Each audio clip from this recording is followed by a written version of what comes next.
We go through life looking for the way back home to self, soul, and diosa divinity. Whether we know it or not, we are looking and searching to reconnect to that place. It is an instinct that is within us from the time of our birth into this physical world. I think of it as the link between the spirit world and the physical world. This inner knowing that there is an internal soul home of sorts, that is the true place where we belong and come alive. We often search in places that are ragged with thorned roses and swamps of lost souls. This isn't wrong or bad, for nothing on the soul path is about shaming what is wrong or right. It is instead about exploring what is true and honest for you as an individual soul on this earth. We must travel often far away to find ourselves, both on a practical note and on a spiritual note. I don't know if we can escape the initiation of leaving in order to come back home to ourselves. The return to soul can be seen as a process of 3 archetypal phases. This isn't to say there aren't many other phases, but instead to highlight archetypal journeys that are similar overall, though they differ greatly from soul to soul. Phase 1, the departure from soul. Phase 2, the initiation. Phase 3, the return to soul. The phases of this process differ in content, but the form often remains the same. In many ways, they are like the bones in one's body. The skeleton represents that which is the same in us all, but we all differ in how we look, our size, our skin color, our hair. These archetypal phases are ancient and consistent throughout time. They tell a story. They allow us to access a kind of soul map so that we may return back home to our true self and our soul self. In this audiobook, we will be accessing this 3-phase healing and initiation back home to soul. It reminds me of the process that Joseph Campbell speaks to in his 1949 book, The Hero with 1,000 Faces. Campbell refers to the hero's journey and the many phases and tests that one must go on in order to return to and be changed, alchemizing from the old into the new.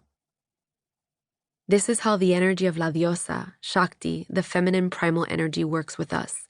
She is the skeleton, the archetypal story that can be found throughout the ages.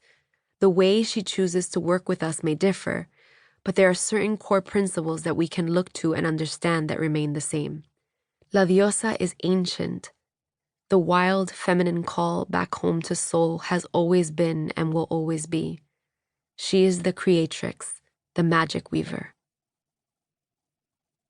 The departure through the return. The departure is when we leave the reality that we know into some new, unfamiliar, uncharted territory. There is a sort of soul call. The soul call to awaken and change and shift may come in the form of that ancient inner voice within, a traumatic relationship, past traumas, getting sick, accidents, losing someone you love, a moment in nature when you feel moved beyond this realm, through sex. The energy of La Diosa will present herself and make herself known. The energy that I most work with is Kundalini Shakti. Shakti meaning the primal feminine energy of the universe. Just like the universe herself, magical and mysterious, so is the energy of Shakti. She is the great teacher and the wild mystery. I am always in awe of her medicine and magic. And when she calls us into the unknown, into the dark womb where all is possible, the cosmic womb. And it is here where we can unlearn and learn who we truly are, who our soul self is.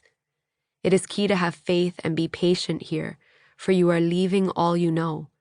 This initiation requires surrender.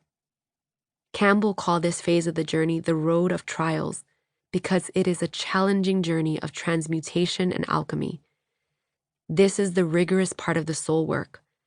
This is the part of the path where we must come face to face with our own shadow, with the unknown, with the element of the mystery, with the wounded, unloved, unwelcome, and broken parts of ourselves. We also come to face the ones who stand at the gates, the ones that challenge us. We are met with spiritual tasks and missions that are laid before us. We must meet the ones that trick us on the journey to help us accomplish the spiritual mission.